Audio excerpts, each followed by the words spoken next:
Hello and welcome, this is Rajkumar और आप देख रहे हैं राज ज्ञान दृष्टि। इस वीडियो में हम क्या पढ़ेंगे? इस वीडियो में हम पढ़ेंगे कक्षा 12वीं के हिंदी पाठ्य पुस्तक भाग 3 अभिव्यक्ति और माध्यम के अध्याय 13 नए और अप्रत्याशित विषयों पर लेखन।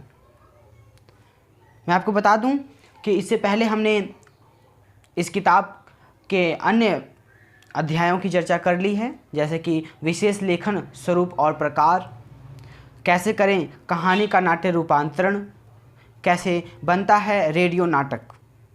इन विषयों की चर्चा हमने कर ली है। आपको लिंक डिस्क्रिप्शंस में मिल जाएगा, आप जाकर इन वीडियो को देख सकते हैं। तो आइए शुरू करें अपने इस अध्याय की भवानी प्रसाद मिश्र के कुछ लाइनों के साथ। जिस तरह हम बोलते हैं उस तरह तू लिख, और इसके बाद भी हम से बड़ा तू देख। तो हिंदी के कवि, उनकी यह लाइनें। तो इस पाठ में हम क्या पढ़ेंगे?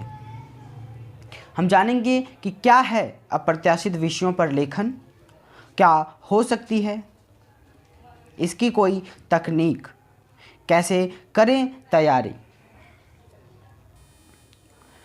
तो हमसे पहले कुछ सवाल पूछे गए हैं यहाँ पर। तो आपने फिल्म जो है कब देखी? पिछली फिल्म आपने कब देखी? उस फिल्म को देखे हुए आपको कितना समय हो गया? 1 हफ्ता, 1 महीना या कितना? हम सोच सकते हैं कि उस फिल्म के बारे में अपने ख्याल और आप एक व्यवस्थित लेख की शक्ल दे सकते हैं। तो जब हम उस फिल्म को देखने गए या हमने उस फिल्म को देखा, तो उस फिल्म से संबंधित जो भी हमें याद आ रहा है, जो बातें भी हमारे जहन में हैं, उसको हम क्या लिख पाएंगे? जब हमें कोई लिखने को कह दे कि भाई आप उस पुरानी याद को आपने लिख डालो, हर एक बात को, उस फिल्म देखने आप गए थे उससे जुड़ी सब बातों को, तो क्या हम लिख पाएंगे? इसी तरह अगर आपने फिल्म सिनेमा घर में देखी हो तो उस सिनेमा घर का पूरा माहौल आपके जहन में होगा। टिकट खिड़की पर लगी लाइन की यादें आपको आएंगी। लाइन में चलने वाली जो बतकही होती है उसको आप याद आ सकती है आपको, या ठेल मठेल जो धक्का मुक्की होती है, या खाने की चीज़ों को जो जगमगाते काउंटर होते हैं उनकी यादें आपको आ सकती हैं। तो संभावित फिल्मों के चित्रांकर्षक, पोस्टर्स और सिनेमा घर की लॉबी की अपनी खास महक वगैरह वगैरह जो है, आपको इन सब की जो स्मृतियाँ हैं, यादें आपको आ सकती हैं। तो इन सबको क्या आप जब शब्दों के सहारे पन्नों पर उकेर सकते हैं। बहुत से लोग होते हैं जिनको घटनाओं को लिखना, जब उनको लिखना पड़ जाए, उनको याद तो रहता है लेकिन वह उसको जब लिखना पड़े तो लिख नहीं पाते हैं। तो अप्रत्याशित विषयों पर लेखन कम समय में अपने विचारों को संकलित कर उन्हें सुंदर और सुढग ढंग से व्यवस्थित करने की एक चुनौती है। अब अप्रत्याशित विषय कि ऐसा कोई भी विषय जो हम सोच सकते हैं उस पर लिखना उस पर कि जो भी विचार हम लिख सकते हैं, जो भी हमारे मन में विचार आ रहे हैं, स्वतंत्रता होती है हमारे पास पूरी कि हम उसमें क्या लिखना चाह रहे हैं। वह होता है अप्रत्याशित विषयों पर लेखन, जिसमें किसी भी तरह की हमें शैली का पालन नहीं करना होता है, किसी भी तरह के प्रतिबंध हमारे ऊपर नहीं होते हैं। हम उस विषय पर लिखने के लिए पूरी तरह से स्वतंत्र होते हैं। तो यह होता है अप्रत्याशित विषय। तो आपने आज सुबह का अखबार देखा होगा, ठीक है। मान लें हम उदाहरण लेते हैं कि हमने अखबार देखा, तो पूरा ना भी देखा हो, हमने न्यूज़ देख ली उसमें, या हमने खेल जगत से जुड़ी घटना देख ली, आर्थिक जगत से जुड़ी खबरों को देख लिया, तो हमने नज़र दौड़ा ली इन अखबारों पर। तो उन अखबारों को देखते हुए आपने समय और समाज की जो तस्वीर आपके मन में बनती है, क्या उसे आप एक लेख से व्यक्त कर सकते हैं? जैसे कि हम अखबार देखते हैं, उसमें अगर कहीं पर कोई घटना है, जैसे कि कोई सड़क हादसा है, कोई हिंसा की घटना है, कोई दंगे की घटना है, तो इन घटनाओं को देखकर हमारे मन में कुछ न कुछ तो ज़रूर उठता है, सवाल उठता है। उससे उसके पीड़ितों के प्रति रहम दिली, या उसके उससे जो सरकार का जो रवैया है या सरकार का एक्शन जो होना चाहिए, हमारे मन में बहुत सारी बातें उठती हैं। हम आपस में बातें भी करते हैं, यहाँ तक कि नहीं ऐसा नहीं, ऐसा होना चाहिए, या ऐसा होता तो ऐसा होता। ये बातें हम जब बोलते हैं तो क्या हम अगर उनको लिख पाएंगे? अगर हमें लिखने को कह दे कोई, उन बातों को हम लिख सकते हैं? तो यह भी हमारे लिए एक विषय हो सकता है लिखने का। तो कहने की ज़रूरत नहीं है कि लेख की शक्ल देना, उसे शब्दों के सहारे पन्नों पर उकेरना, यह सबसे ज़्यादा लोगों के लिए खासा मुश्किल काम है। ठीक है, बहुत से लोग ऐसे होते हैं जो बोलने के लिए तो बहुत कुछ बोलते हैं, सोचने के लिए बहुत सोच सकते हैं, क्रिएटिव होते हैं, काल्पनिक होते हैं, लेकिन उसको जब लिखना पड़ जाए तो वह लिखने का काम नहीं कर पाते हैं। ठीक है, तो जिन विचारों को कह डालना हमारे लिए कतई कठिन नहीं होता, उन्हें लिख डालने का निर्माण एक चुनौती की तरह लगने लगता है। अब जो बातें हम बोल नहीं पाएंगे उनको लिख डालना भी एक चुनौती होती है। तो ऐसा क्यों है? अब होने को इसके अनगिनत कारण होंगे, पर एक कारण हमारे काम का है, और वह यह है कि हम में से ज़्यादातर लोग आत्मनिर्भर होकर लिखित रूप में अभिव्यक्ति का अभ्यास नहीं करते हैं। ठीक है, हम क्या है, पूरी स्वतंत्रता के साथ जब हमें अपने मन की बातें लिखना हो तो वह उसे लिख नहीं पाते हैं। हालांकि हम बातचीत में, अपने यार दोस्तों में, किसी भी जमघट में बैठकर अगर बोलना हो तो बोल देते हैं, लेकिन कुछ लोग तो बोलने से भी हिचकिचाते हैं कि लोग हमारे बारे में क्या सोचेंगे। अगर कुछ लोग बोल भी देते हैं लेकिन उनको लिखना पड़ जाए तो वह लिख नहीं पाएंगे। ठीक है, तो अभ्यास के हर मौके को हम रटंत पर निर्भर होकर गंवा बैठते हैं। और जैसे कि हम ही उदाहरण लें, कक्षा 12वीं के अगर विद्यार्थी हैं तो हम क्या है, पढ़ेंगे, सिर्फ पढ़ेंगे और जैसे कि पढ़ते रहेंगे, लेकिन हम उस पर नोट्स नहीं बनाएंगे, अपने क्या है, नोट्स मेंटेन नहीं करते हैं। तो हमारे लिए चुनौती कब होती है कि हम लिखने का प्रयास नहीं करते हैं। हमें पता सब कुछ है, आता सब कुछ है, लेकिन हमने लिखने का प्रयास नहीं किया है। नोट्स किस लिए बनाए जाते हैं? ताकि आप लिखने का प्रयास कर सकें। और हम जब लिखते नहीं हैं तो हमें चीज़ें याद रखना मुश्किल हो जाता है हमारे लिए। ठीक है, जब हमें पेपर में 3 घंटे बैठकर लिखना पड़ता है तो हम लिख नहीं पाते हैं, हालांकि हमको आता सब कुछ होता है। हमें पता ही नहीं होता हम कौन सी बात को लिखें और कहाँ से शुरू करें, कैसे लिखें। तो अपनी बात को व्यक्त करना, अपनी बात को लिखना शब्दों में, वह हमें नहीं आ पाता है, इसीलिए लिखने का प्रयास जरूरी है। तो रटंत का मतलब है कि दूसरों के द्वारा तैयार की गई सामग्री। अब हमने किताबी में जो भी ज्ञान है उसको पढ़ा, उसको सीखा, अपना लिया, उसको सीख लिया, लेकिन उसको अपने ढंग से कैसे हम प्रस्तुत कर सकते हैं उसका हम अभ्यास नहीं करते हैं। ठीक है, तो हम एक तरह से जो रटंतु विद्या होती है उस तरह उसको सीखते हैं, उस पद्धति को सीखते हैं। तो हम जो सीखना है, सिर्फ ज्यों का त्यों सीख लेना, उसके शिकार होने लगते हैं और वो हमारी बुरी लत हो जाती है। तो असली अभ्यास या रिवाज का मौका ही कहाँ मिलता है? तो हमें खुद से चीज़ों को सीखना और खुद से लिखकर उसे अपने ढंग में ढालना, ये हमें नहीं आ पाता है किसी भी जानकारी को। ठीक है, तो इसीलिए हमें कोई भी जानकारी हो, कोई अध्याय मुश्किल लगता है, क्योंकि हम लिखते नहीं हैं, उसे लिखकर अपने शब्दों में नहीं बनाते हैं। हमें जैसा अगर मुश्किल दिया है तो हम मुश्किल पढ़ने का प्रयास करते हैं, आसान दिया है तो आसान पढ़ने का प्रयास करते हैं, लेकिन जब हम किसी भी मुश्किल चीज़ को समझकर उसे अपने शब्दों में लिखें तो हमें बखूबी वह आसान लगने लगेगी, लेकिन ऐसा हम नहीं करते हैं। तो यहाँ पर भी अप्रत्याशित विषय में भी यही कहा गया है कि जो अभी हम घटनाएं घटती है, देखते हैं, सुनते हैं, समझते हैं, सोचते हैं या बोलते हैं, उसको हम जब लिखना पड़े तो क्या हम लिख सकते हैं? हम नहीं लिख पाएंगे। ऐसा क्यों? क्योंकि हम लिखने का अभ्यास नहीं करते हैं। अपने शब्दों को, अपने विचारों को क्या है, शाब्दिक रूप देने में हम अभ्यास नहीं करते हैं इस तरह का। तो उसका आशय भाषा के सहारे किसी चीज़ पर विचार करने और उस विचार को व्याकरणिक शुद्धता के साथ सुसंगठित रूप में अभिव्यक्त करने से है। अब जो हम लिखने की बात कर रहे हैं वह लिखना क्या है कि विचारों को क्या है, किसी भी व्याकरणिक, यानी कि व्याकरण की शुद्धता के साथ, हम गलत भी ना लिखें, कोई बात लिख रहे तो उसकी शुद्धता होनी चाहिए, उसकी व्याकरणिक शुद्धता होनी चाहिए। ठीक है, मात्राएं सही होनी चाहिए। ठीक है, जो बात हम लिखना चाह रहे हैं या बोलना चाह रहे हैं उसको जो पढ़ने वाला है उसको सही रूप में समझ में आए वो बात, तो उसे व्याकरणिक रूप भी देना चाहिए, सुसंगठित रूप में, एक अच्छी लेखन शैली के साथ जो है अभिव्यक्ति को हम लिख पाए, जो भी हम सोच रहे हैं अपने विचार को उसे लिख पाए।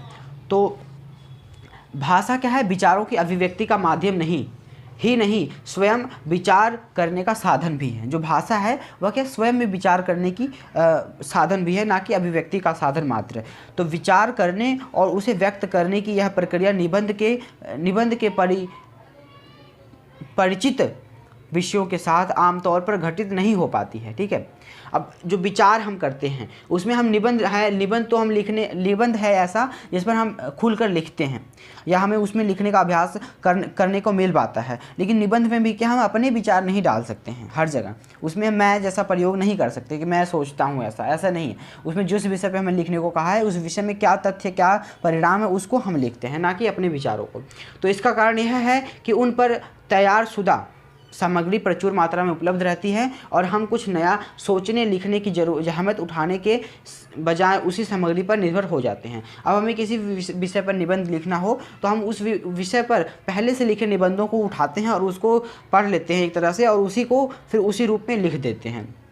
तो इस तरह से हम अपने जहन से और अपना कुछ क्रिएटिव नहीं कर पाते हैं। ठीक है, तो इस तरह से हम जो पहले से उपलब्ध सामग्री है उस पर निर्भर रह जाते हैं। तो हमारा जो मौलिक एक तरह से प्रयास एवं अभ्यास को बाधित करने वाली यह निर्भरता हमारे अंदर लिखित अभिव्यक्ति की क्षमता विकसित नहीं होने देती है, कि हम निर्भर रहते हैं जब किसी भी चीज़ पर कि हमें तो लिखा हुआ मिल जाएगा, पढ़ लेंगे, बस बाद में जाके लिख देंगे ऐसा ही। तो खुद से कुछ क्रिएट करना और खुद से अपनी अभिव्यक्ति को उजागर कर लिखना, यह हमने जो अभ्यास ना करके हम इसको गंवा बैठते हैं। ठीक है, तो इसलिए बहुत ज़रूरी है कि हम निबंध के परंपरागत विषयों को छोड़कर नए तरीके के विषयों पर लिखने का अभ्यास करें। तो जो पुराने तरीके चले आ रहे हैं निबंध लिखने के, अब उन तरीकों को छोड़ना पड़ेगा हमें। अब एक नए तरीके के अभ्यास करने पड़ेंगे और नए तरीके से अपनी बात को रखने का एक नया तरीका ईजाद करना पड़ेगा। ठीक है, तो यही अभ्यास हमें अपने मौखिक अधिकारों में से एक, जो हमारा मौलिक अधिकार है अभिव्यक्ति का अधिकार, ठीक है, हमारा संविधान में हमें मौलिक अधिकार दिए गए हैं, उनमें से एक है मौलिक अधिकार जिसमें हम बोलने की स्वतंत्रता हमें है। तो हम बोलने की स्वतंत्रता है तो हम उस बात को, अपने विचारों को लिख क्यों नहीं पा रहे हैं? शब्दबद्ध करें और लिखें अपने विचारों को। ठीक है, तो उसका उपयोग करें। तो ऐसे लेखन के लिए आपको जिस तरह के विषय दिए जा सकते हैं उनकी संख्या अपरिमित है। आपके सामने की दीवार और उस दीवार पर घड़ी टंगी, उस दीवार में बाहर की ओर खुलती झरोखे, कुछ भी उसका विषय हो सकता है। अब लिखने का जो विषय है, कुछ भी विषय हो सकता है, जो आप सोच सकते हैं, जहाँ तक सोच सकते हैं वह विषय भी उस विषय पर लिखा जा सकता है, उस विषय पर आप लिख सकते हो, बिना किसी पाबंदी, बिना किसी शैली का पालन करते हुए, बिना किसी दिशा निर्देशों का पालन करते हुए। आप बस उसमें व्याकरणिक शुद्धता होनी चाहिए और एक सुव्यवस्था होनी चाहिए उस लेखन शैली में। इस दो बातों का ध्यान रखते हुए आप किसी भी मुद्दे पर, किसी भी विषय पर आप लिख सकते हो। जो भी आपके मन में विचार आ रहे हैं आप लिख सकते हो। ठीक है, तो चाहे आपके कमरे में आपके सामने घड़ी दिख रही है, उस घड़ी के ऊपर लिख दो, खिड़की के बाहर जो दृश्य दिख रहा है उस दृश्य के बारे में लिख दो, किसी भी चीज़ पर आप लिख सकते हो। तो यहाँ इतने विषय एक झटके में सुझा दिए गए हैं, जाहिर है वह बहुत अलग प्रकृति के हैं। अब जो भी विषय हैं उनकी थोड़ी सी प्रकृति तो अलग रहती होगी ना, तो इसलिए आपसे इनकी मांग भी अलग अलग किस्म की होगी। कोई भी विषय आपको तार्किक विचार प्रक्रिया में उतारना चाहता है और कोई आपसे यह मांग करता है कि जो कुछ आपने देखा सुना है या देख सुन रहे हैं उसे थोड़ी बारीकी से पुनः संकलित करते हुए एक व्यवस्था में ढाल दें। अब जो विषय है, कुछ भी लिखने का मतलब है कि उस विषय से संबंधित जो जानकारी है वो लिखेंगे आप। मतलब कि कुछ तो विषय ऐसे होंगे जो उस विषय पर तार्किक विचार आपके चाहेंगे कि आपके क्या तर्क हैं, उस विषय को लेकर आपके क्या तर्क है, इस तरह का विचार चाहेंगे आपसे। कुछ विषय होते हैं कि जो आप देख रहे हो, सुन रहे हो, उसके बारे में जो आप सोच रहे हो वो आप लिख दो। ठीक है, तो कोई अनुभव को जो सैद्धांतिक नज़रिए से जांचने पर रखने के लिए आपको उकसाता है। कोई विषय है कि आपके क्या अनुभव हैं इस विषय को लेकर, उसको आपके क्या विचार हैं, उस अनुभव को लेकर आपके क्या विचार हैं, तो उसके बारे में आप लिख सकते हो। तो इन मांगों के जवाब में आप जो भी कुछ लिखेंगे वह कभी निबंध बन पड़ेगा। ठीक है, आपने सबसे पहले बिना कुछ सोचे समझे बस लिख दिया उस टॉपिक पर, आपने लिख दिया ना, तो वो कुछ ना कुछ तो निकल ही आएगा। मतलब जो आपने लिखा है वो अपने आप किसी न किसी शैली में फिट बैठ जाएगा जाकर। वह निबंध बन सकता है, वह संस्मरण का रूप ले सकता है, वह रेखा चित्र की शक्ल लेगा या कभी यात्रा वृत्तांत की भी शक्ल ले सकता है। जो आपने लिखा है, कुछ भी लिखा है, वह किसी न किसी कैटेगरी में तो अपने आप फिट बैठ ही जाएगा। तो आपको कैटेगरी का ध्यान पहले से रखना है, ये ज़रूरी नहीं है। ठीक है, तो इसलिए हम उसे एक सामान्य नाम देंगे, लेख। अब हम क्या है, लिखने को एक लेख का नाम देते हैं ना। हम आपसे ये नहीं कहेंगे कि आप यात्रा वृत्तांत लिखो, निबंध लिखो, संस्मरण लिखो या रेखाचित्र लिखो। हम सिंपल से कहेंगे कि आप लेख लिखो। लेख यानी किसी भी विषय पर किसी भी तरह से आप लिख सकते हो, स्वतंत्र हो लिखने के लिए, ताकि आपके ऊपर किसी तरह का दबाव ना हो, आप किसी दबाव में या किसी सीमा क्षेत्र के अंदर अपने आप को सीमित करके ना लिखो कि भाई आप निबंध लिख रहे हो। निबंध में तो आप अपने अनुभव नहीं लिख सकते हो, अपने विचार नहीं डाल सकते हो, है ना। तो ऐसा कुछ मैं यह चाहता हूँ, ऐसा कुछ सेंटेंस आप उपयोग नहीं करते हो मैं निबंध में। तो आपको पहले से कोई पाबंदी ना हो, आप पूरी तरह से स्वतंत्र हो, इसलिए हम किसी भी तरह की कैटेगरी आपको नहीं देते हैं कि आप यात्रा वृत्तांत लिखो, निबंध लिखो, ऐसा कुछ नहीं कहते हैं। हम बस कहते हैं अप्रत्याशित विषय में कि आप लेख लिखो। लेख में आप कुछ भी लिख सकते हो, ठीक है। जो आपने लिखा है फिर बाद में वो अपने आप किसी न किसी कैटेगरी में किसी न किसी हिस्से में फिट बैठ जाएगा जाकर। तो अब सवाल है कि ऐसा लेख प्रस्तुत करने की चुनौती हमारे सामने हो तो क्या करना चाहिए, ठीक है। अब कहने की ज़रूरत नहीं है कि लिखने का कोई फार्मूला आज तक दुनिया में नहीं बना है, ठीक है। अगर फार्मूला होता तो कंप्यूटर हमारे मुकाबले बेहतर लेखक साबित हो जाता। तो वस्तुतः लेखन की रचनात्मकता का पूरा संबंध फार्मूले का वजूद न होने की इसी सच्चाई से है, ठीक है। अब लिखने का कोई भी फार्मूला नहीं है, कोई शॉर्टकट नहीं है, कोई कुछ नहीं है। लिखने का अगर कोई फार्मूला होता तो कंप्यूटर जो है हम उसमें वो फार्मूला डालते हैं और कंप्यूटर अपने आप लिख कर हमें दे देता। लेकिन कंप्यूटर पर क्या है, हमें खुद से लिखना पड़ता है, हमें खुद उस पर जो सूचनाएं हैं डालनी पड़ती हैं लिखकर। कंप्यूटर अपने आप नहीं लिखता है, ठीक है। तो लिखने का कोई फार्मूला नहीं बना है आज तक दुनिया में। तो इसके बावजूद यहाँ कुछ ऐसे सुझाव दिए गए जा सकते हैं जो अचानक सामने आए विषय से मुखम होने में आपकी मदद कर सकते हैं, ठीक है। अब कुछ विषय ऐसे दिए गए हैं जो आपको तरीके बता सकते हैं कि कैसे आप लिख सकते हैं। अव्वल तो यहाँ ध्यान देने में रखें कि इस तरह से लेखन में विषय दो खंभों के बीच बंधी रस्सी की तरह नहीं होता है, जिस पर चलते हुए एक कदम भी इधर उधर रखने का जोखिम नहीं उठा सकते। वह तो खुले मैदान की तरह होता है जिसमें बेलाग दौड़ने कूदने और कुलाचे भरने की छूट होती है। अब जो लेखन है वह क्या है, दो स्तंभों के बीच एक रस्सी बांध दी जाए और उस रस्सी पर आपको चलने के लिए कह दिया जाए। ऐसा बिल्कुल नहीं है। ऐसा कब होता है, जब आपको कोई कैटेगरी दे दी जाए। जैसे कि आप कह दें कि यात्रा वृत्तांत लिखो। अब यात्रा वृत्तांत में आप सिर्फ यात्रा कर रहे हैं किसी जगह की, उस यात्रा के समय जो भी घटनाएं घट रही हैं, जो आप दृश्य देख रहे हैं, उस दृश्यों का वर्णन है, उस पल का वर्णन है। उसके अलावा और कुछ भी नहीं लिख सकते आप, ठीक है। उसमें ऐतिहासिक पृष्ठभूमि नहीं जोड़ सकते आप, उसमें अपने अनुभव तो जोड़ सकते हो, लेकिन उसमें निबंध का स्वरूप नहीं हो सकता वह यात्रा वृत्तांत। तो लेखन क्या है, एक तरह से दो स्तंभों के बीच बंधी एक रस्सी नहीं है। यह क्या है, यह खुला मैदान है। यह खुला मैदान कैसा है, जिसमें आप बेलगाम दौड़ सकते हो, जहाँ तक चाहो आप दौड़ लगा लो, जहाँ तक चाहो आप कूदो उछलो, कुछ भी करो। समझ पा रहे हो आप मेरी बात को, कि लेखन क्या है, एक खुला मैदान की तरह है जिसमें आप कुछ भी लिखो, कुछ भी अपने मनोभाव, जो भी आपके मन में भाव उठ रहे हैं, जो भी आज आपके पास जानकारी है, सब लिख दो। यह खुले मैदान की तरह है, जो मन मर्जी करो, आप जो चाहो कर सकते हो, लेकिन एक रस्सी की तरह नहीं जिस पर आपको पतली रस्सी पर चलना है, ऐसा नहीं है, ठीक है।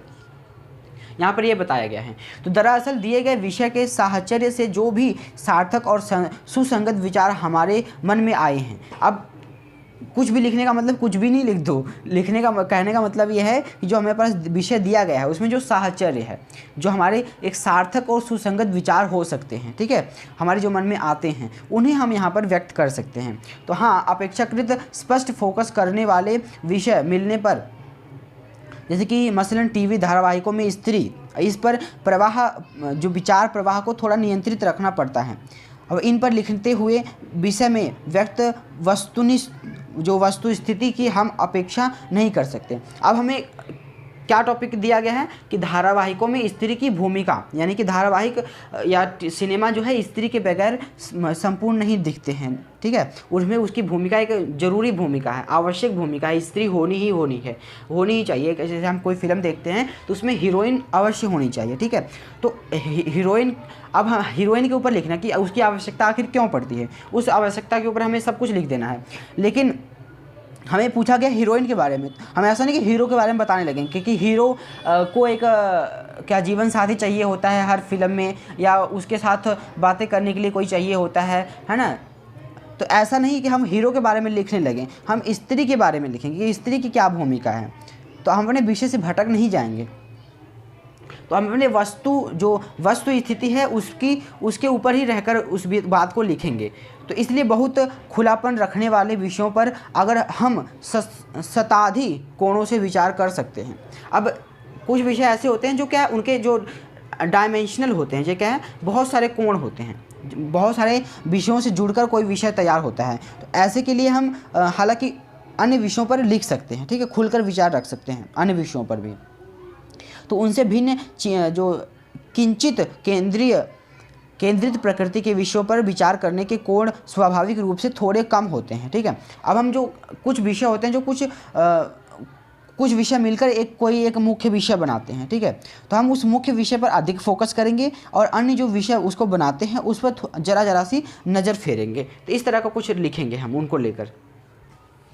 तो लेकिन इतना तय है कि किसी भी विषय पर एक ही व्यक्ति के जहन में कई तरीके से सोचने की प्रवृत्ति होती है। अब कोई भी एक विषय है और हर व्यक्ति उस विषय को लेकर अलग अलग तरीके से सोच सकता है, ठीक है। सब व्यक्तियों का सोचने का तरीका, नज़रिया अलग होता है।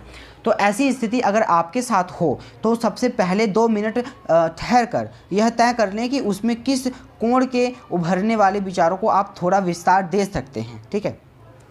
अब आपके अंदर भी एक ही विषय को लेकर कई तरह की बातें उभरती हैं, तो आपको पहले सोचना है, ठहर कर सोचना है कि आपको उस बात को किस ओर लेके जाना है ना, किस तरीके से आप उस चीज़ को देखते हैं, ना कि हर डायमेंशनल से आप उस चीज़ को देखें।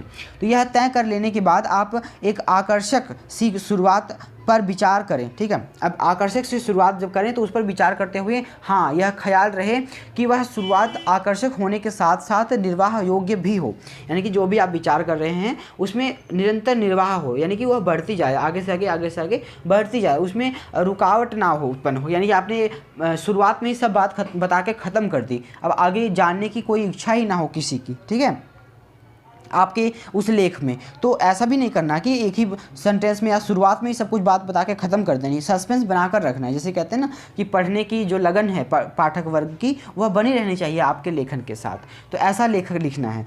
तो ऐसा ना हो कि आगे आप जो भी कुछ कहना चाहते हों उससे इस प्रस्थान के साथ सुस्पष्ट और सुसंगत रूप से पिरो पाना आपके लिए मुश्किल न हो। अब जो भी हम अपनी शुरुआत के बाद जो बात बोलेंगे, अपनी एक बात ख़त्म करने के लिए जो दूसरी बात शुरू करेंगे, तो अपनी पहली बात जब हम ख़त्म कर रहे हैं तो कुछ जो बातें होनी चाहिए, हम जब दूसरी बात शुरू कर रहे हैं तो उससे रिलेट कर पाए, उससे संबंध होने चाहिए, पहली बात का दूसरी बात से संबंध होना चाहिए, तभी जो पाठक वर्ग है प्रवाहमयी जो गति से उस चीज़ को पढ़ पाएगा, ठीक है। इसलिए शुरुआत से आगे बात कैसे सिलसिलेवार बढ़ेगी और इसकी एक रूपरेखा आपके जहन में होनी चाहिए, ठीक है। हम अपनी बात को कैसे और आगे बढ़ाएंगे, इसको एक चैन, इसकी जो एक चेन है बनी रहनी चाहिए हमारे दिमाग में। वस्तुतः सुसंबद्धता किसी भी तरह के लेखन का एक बुनियादी नियम है, ठीक है। एक नियम, एक सुसंबद्ध आपस में जो जुड़ाव है हमारे जो लेखन का उसमें होना चाहिए। जो हम जो भी लिख रहे हैं उसमें हर सेंटेंस में, हर वाक्य में, हर पैरे में क्या है आपसी जुड़ाव होना चाहिए, ठीक है। ख़ास तौर से जब विषय पर विचार करने की जो चौहद्दियाँ बहुत सख्ती से तय न कर दी गई हों, ठीक है। जो विचार करने की जो नियम हैं उसको सख्ती से पालन अगर नहीं किया गया है तो हम खुले दिल से, खुले मन से उस पर लिख सकते हैं और उसमें अपने विचार डाल सकते हैं। तो उस सूरत में सुस्पष्टता बनाए रखने के लिए कोशिश करनी पड़ती है।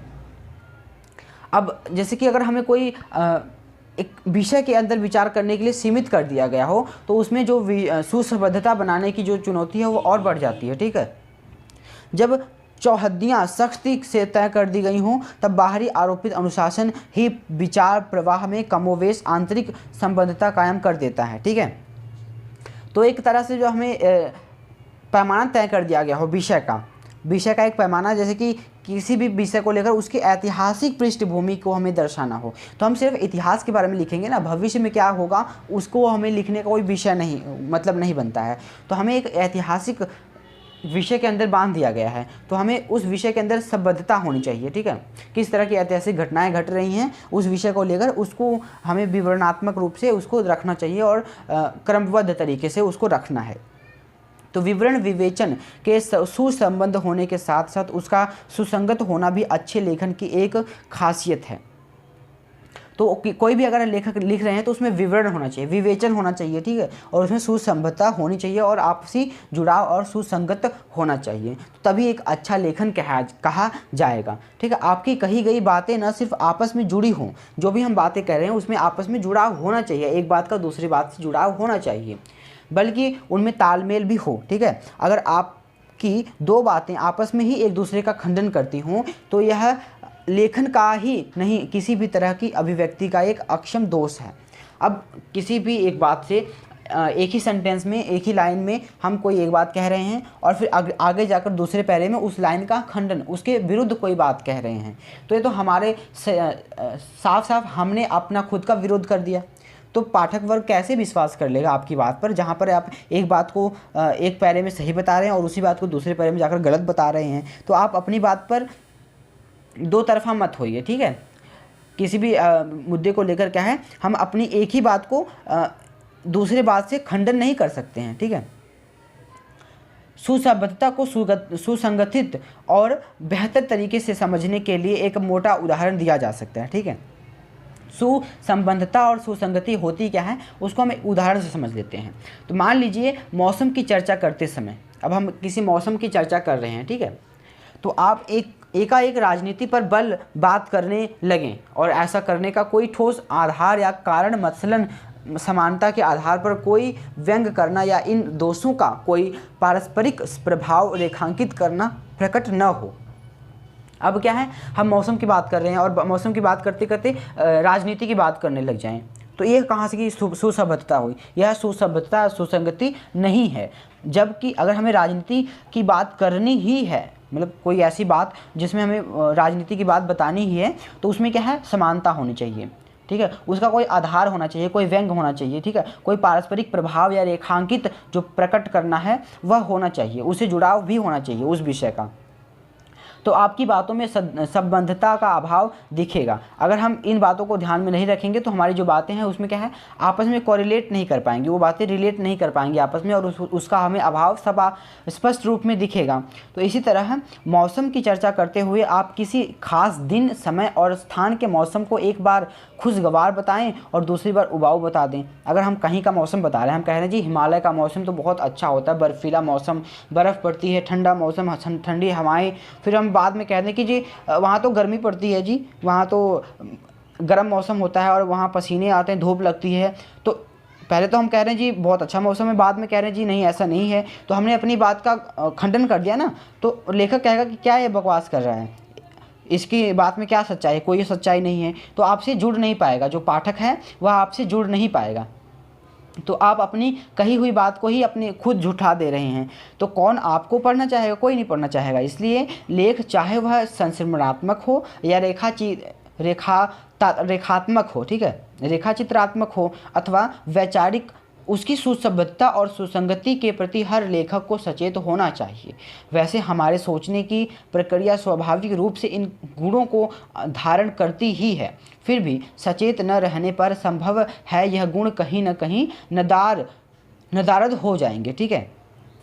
तो यह भी उल्लेखनीय है कि सामान्य निबंध या आलेखों, प्रश्नोत्तरों में जहाँ मैं शैली का प्रयोग वर्जित होता है, जहाँ पर आप मैं जैसी शैली का प्रयोग नहीं कर सकते हैं, वहीं पर इस तरह के लेखन में मैं की आवाजाही बेरोक टोक चल सकती है। अब कुछ लेखन होते हैं जैसे कि निबंध हुआ, आलेख हुआ, प्रश्नोत्तरी हुई, इसमें क्या हुआ, आप मैं क्या चाहता हूँ ऐसा कुछ प्रयोग नहीं कर सकते हो। लेकिन जो लेखन है इसमें क्या है, आप पूरी तरह से बेरोक टोक कुछ भी प्रयोग कर सकते हो, मैं वह जैसा आप प्रयोग करना चाहें वैसा प्रयोग आप कर सकते हो। तो यहाँ विषय की प्रकृति में ही निहित होता है कि लेख में व्यक्त विचारों में आत्मनिष्ठता और लेखन के अभिव्यक्तित्व की छाप होगी। अब लेखन से हमें स्पष्ट हो जाता है कि जो व्यक्ति लेख लिख रहा है उसमें उसकी आत्मनिष्ठा है, उसकी अपनी अभिव्यक्ति है और उसकी छाप तो होना आवश्यक है। तो इसलिए अन्यत्र वस्तुनिष्ठा के आग्रह से मैं शैली के भले ही ठीक न माना जाता हो, लेकिन यहाँ पर क्या है, कोई प्रतिबंध नहीं है। जो मैं शैली है वह ज़्यादातर ठीक नहीं मानी जाती है, कोई आपसे क्यों भला इत्तेफाक रखेगा। तो लेकिन जो लेख होता है उसमें मैं का प्रयोग प्रचलन मात्रा में किया जा सकता है और यह पद्धति यहाँ पर बेरोक-टोक चल सकती है। तो आइए अब आपके सामने कुछ नमूने पेश करें। तो पहले हमने 3 नमूने एक ही विषय दीवार घड़ी पर, यह बिल्कुल खुला हुआ विषय है। अब यहाँ पर हमें एक उदाहरण के द्वारा बताया गया है कि एक घड़ी है, घड़ी बस क्या दिखा है, दीवार घड़ी, इस पर 3 लोग अलग अलग तरीके से लिखते हैं, या किस तरह से 3 अलग अलग तरीक़ों से एक विषय को लेकर लिखा जा सकता है। ठीक है, अगर हम कह दें कि घड़ी की उपयोगिता या घड़ी का इतिहास इस विषय पर आप लिखो, तो अगर इस तरह से जो विषय दिया जाता है लिखने के लिए, तो उसमें हम कहीं ना कहीं बंध जाते हैं। कैसे? अगर हमें उपयोगिता पर लिखा गया है तो हम उसमें इतिहास का बखान क्यों करेंगे, है ना, उसमें हम अपनी बातें क्यों जोड़ेंगे, हम सिर्फ उसमें उपयोग क्या है घड़ी का वह बताएंगे, या हम क्या अनुभव करते हैं वह बताने का कोई औचित्य नहीं रह जाता है, हम सिर्फ उसका क्या उपयोग हो सकता है सिर्फ वही बताएंगे। तो हमें एक तरह से एक विषय वस्तु के अंदर बांध दिया गया हो, ठीक है, बांध दिया गया है। अगर इस तरह से हमें घड़ी का इतिहास बताना हो तो उसमें सिर्फ हम इतिहास बताएंगे, या हम क्या चाहते हैं, हम कैसा अनुभव कर रहे हैं, हमने कैसा घड़ी जब लाए थे तो हमने कैसा अनुभव किया था, या हमें क्या याद है, यह बातें बताना बेकार हो जाता है। तो हमें उसका सिर्फ इतिहास बताना पड़ेगा। तो हमें इस तरह से, जैसा कोई भी विषय प्रस्तावित करता हो बात, और तो इस तरह से हमें जो टॉपिक है वह नहीं दिए जाते हैं लेखन के लिए, बल्कि हमें एक ढीला ढाला टॉपिक दिया जाता है, जैसे कि दीवार घड़ी। बस दीवार घड़ी दे दी गई, आप उसमें जो चाहो वो लिख सकते हो। तो यहाँ पर 3 तरीके से लिखा गया है। ठीक है, हम इसको पढ़ेंगे नहीं बल्कि समझेंगे कि इसमें क्या लिखा है। तो इन नमूनों में से पहला जो मुख्य है स्मृति पर आधारित है। जो पहला जो नमूना दिया गया है इसमें 3 नमूनों यानी कि 3 तरह से एक टॉपिक को लेकर 3 तरीके से बात की गई है। तो जो पहले में बात की गई है उसमें क्या है, स्मृति यानी कि इतिहास से आधारित बात की गई है। यानी कि कोई भी व्यक्ति है जो घड़ी को लाता है अपने घर पे, तो उससे जुड़ी क्या घटनाएं हैं और उससे जुड़ी क्या यादें हैं उसको रह गई हैं, वह लिखता है और किस तरह से लिखता है उसको दिखाया गया यहाँ पर। तो दीवार घड़ी को देखकर जो यादें मन में उभर आई हैं उन्हें लेखक एक तरतीब दे रहा है। ठीक है, क्रमबद्ध तरीके से कि कैसे कैसे क्या घटनाक्रम उसके घर में हुआ जब घड़ी आई उसके घर में पहली बार। ठीक है, तो तरतीब देने के सिलसिले में ध्यान इस बात का रखा गया है कि वह स्मृतियाँ पाठक को दिलचस्प जान पड़े। अब जब लिख रहा है वो तो ऐसा लिखना चाहिए, लिखने का प्रयास किया गया है कि जो पढ़ने वाला है उसको दिलचस्पी पैदा हो कि हाँ और फिर बाद में क्या हुआ, फिर बाद में क्या हुआ, ऐसा कुछ हो, ऐसा कुछ तरीके का लिखा गया है। ठीक है, इसमें और साथ ही यथासंभव उन स्मृतियों से कहीं 1-2 वाक्यों में ऐसा निचोड़ निकाला जाए जो वे किसी सामान्य तथ्य यानी एक बड़े धरातल पर अनुभव किए जाने वाले सत्य की ओर इशारा करने लगें। तो जब उसका समापन करना हो इस विषय का या निचोड़ बताना हो तो हमें क्या है, एक पूरी पृष्ठभूमि एक ही कुछ चंद लाइनों में समा जाए, उसका धरातल का जो अनुभव है और जाने वाले सत्य की ओर इशारा करने लगे। ठीक है, ऐसा कुछ। तो अब दूसरा नमूना जो है एक दार्शनिक मिजाज का है। दार्शनिक मिजाज जिसमें कि तर्क संगत और सबूतों के साथ, जो तथ्यों के साथ जो बात की जाती हो, इस तरह की जो बात की गई है, इस तरह का जो लेखन किया गया है। तो दीवार घड़ी को लेकर जो लेखन दिखता है उसमें क्या रोज़मर्रा की छोटी मोटी चीज़ों से ऊपर उठकर, ठीक है, ऐसे गंभीर प्रश्नों की ओर उन्मुख किया गया है। ठीक है, कि जो उस घड़ी के साथ एक क्षण तंतु से जुड़े होते हैं, जो उस घड़ी को लेकर जो भी तार्किक जो परिणाम है उन बातों को उठाया गया है, ना कि अपने निजी अनुभवों को उठाया गया है। तो एक तरह से दार्शनिक अनुभव, दार्शनिक यहाँ पर लेखन का पता चलता है। ठीक है, जो तीसरा नमूना है वहाँ पर क्या है कि अवलोकन आधारित है। वहाँ पर अवलोकन आधारित यानी कि हम क्या अनुभव कर रहे हैं, आपने जो अनुभव किया उस घड़ी को देखकर सब कुछ लिख दो। इसी पद्धति का पालन यहाँ पर तीसरे नमूने में हमें देखने को मिलता है। ठीक है, उसकी चाहे खूबसूरती हो, गति हो, उसकी आवाज़ हो, यह सारी बातें क्या हैं उस पर लिखी गई हैं तीसरे हमारे नमूने में। तो तरीके और भी हो सकते हैं। अब क्या है, जो यह 3 तरीके हैं इस घड़ी को लेकर लिखने के लिए, लेकिन इससे भी ज़्यादा और तरीके हो सकते हैं जो हम सोच भी नहीं सकते। और भी लोग कुछ और तरीके से लिख सकते हैं इस बात को। तो मसलन किसी भी ज्वलंत सामाजिक संस्कृति पर, जैसे कि जातिवाद का जहर पर लिखना हो, तो आप तथ्य और उसका विश्लेषण प्रस्तुत करने की पद्धति अपना सकते हैं। लेकिन कुछ भी लिखने का मतलब यह नहीं है कि आप कुछ भी लिख दो। विषय वस्तु कैसी हमारी है, उस विषय वस्तु को निर्धारित करती है कि हमें क्या बात लिखनी है। जैसे कि हमने घड़ी का उदाहरण दिया गया हमें, दीवाल घड़ी का। तो दीवाल घड़ी में एक व्यक्ति ने ऐतिहासिक पृष्ठभूमि दिखाई, एक व्यक्ति ने दार्शनिक विचार रखे, एक व्यक्ति ने अपने अनुभवों को लिखा। तो ये 3 तरीके लिखे जा सकते हैं। लेकिन अगर हमें एक विषय दे दिया जाए जातिवाद का जहर, तो इस विषय पर हम अपने निजी अनुभव तो लिख सकते हैं, लेकिन उसमें हम कल्पना नहीं लिख सकते हैं, कल्पना नहीं जोड़ सकते हैं, क्योंकि एक सच्चाई है, यह एक सामाजिक घटना है या सामाजिक कुरीति है। तो उसमें हम अपने काल्पनिक तथ्य थोड़ी जोड़ सकते हैं, उसमें हम झूठ बातें नहीं लिख सकते, उसमें कल्पना जगत से जुड़ी हुई कोई बातें नहीं लिख सकते। उसमें हम विश्लेषण कर सकते हैं, उसमें हम तथ्य जोड़ सकते हैं, उसमें हम घटनाओं को बता सकते हैं। ठीक है, तो इन बातों का हमें ध्यान जो है रखना पड़ता है, ताकि हम जो गुणा व गुण पर तर्कपूर्वक विचार कर सकें। और यह तरीके जो हैं पिछले 3 नमूनों के लिए अपनाए गए तरीके से जुदा है। अब जो अगर जातिवाद का जहर है, इस विषय पर हमें लिखना है, तो जो पीछे हमने घड़ी के ऊपर 3 नमूने 3 तरह से लिखा जा सकता है। जातिवाद का जहर अगर इस पर लिखना हो तो यह बिल्कुल अलग है। कैसे? कहने का मतलब यह है कि आप अपनी सुविधा और विषय की मांग के अनुसार अपने तरीके का चुनाव कर सकते हैं। ठीक है, अब जो विषय की मांग है, विषय किस तरीके से हमें लिखने को कह रहा है, तो उस तरीके से हम अपने जो विषय का लिखने का तरीका है उसका चुनाव करेंगे कि हमें किस तरह का दृष्टिकोण रखकर उस विषय को लिखना है। तो अगर आपके सामने विषय है जातिवाद का जहर, तो जाहिर है कि आप अपनी कल्पना का उड़ान शक्ति की शैली का नहीं अपनाएंगे, हम उसमें कल्पना नहीं जोड़ पाएंगे। ठीक है, यह एक ज्वलंत सामाजिक मुद्दा है जो आपसे ठोस विश्लेषण और स्पष्ट राय की मांग करता है। ठीक है, हमारी राय क्या है, हम विश्लेषण किस तरह से कर पा रहे हैं, उसको हम लिखेंगे, ना कि हम अपनी निजी राय को रखेंगे। ठीक है, इस तरह से हम अपने इस अध्याय की समाप्ति करते हैं, और आशा है मैं आपको समझा पाने में सक्षम रहा हूँगा और आप इस विषय को समझ पाए हैं। ठीक है, तो अप्रत्याशित विषय, एक बार फिर अगर मैं रिपीट करूँ तो वही है जिसकी आप कल्पना भी नहीं कर सकते और उस पर लिखा जा सकता है, ऐसा विषय। ठीक है, और उस विषय को अब हमने बोल तो दिया कि हमने किसी भी विषय पर लिखा जा सकता है, लेकिन किसी भी विषय पर लिखने का क्या नियम होता है, किन बातों का ध्यान रखना होता है, उसको हमने यहाँ पर पढ़ा है। ठीक है, तो हमने जाना है कि किस बात को लिखने का क्या ढंग होता है और किस तरह से किसी बात को लिखा जा सकता है।